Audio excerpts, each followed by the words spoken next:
लेकिन ये सच है, वहाँ फरहत का काम करना वाकई मुझे भी अजीब लगा।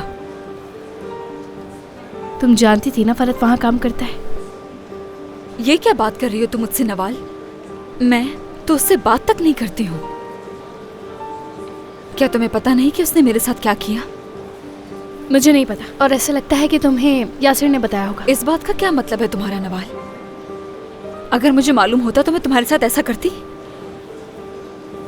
तो मुझ पर ये क्या इल्जाम लगा रही हो? वो मुझे तुम पे गुस्सा है ना, इसलिए फजूल में बोल दिया। हाँ, वाकई फजूल बातें हैं ये।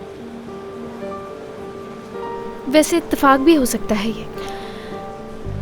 नवाल, क्या मैं तुम्हारे साथ ऐसा कर सकती हूँ? जानती हो ना कि तुम मेरी बहन हो।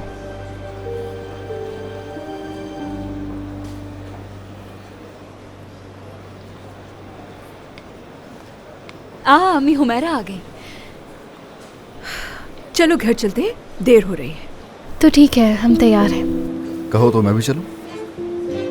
नहीं स्वीट हार्ट, तुम्हारे आने की जरूरत नहीं, वो कंफ्यूज हो जाएंगे। समझ रहे हो ना? समझ गया। ठीक है, मिलती हूँ। Okay, see you.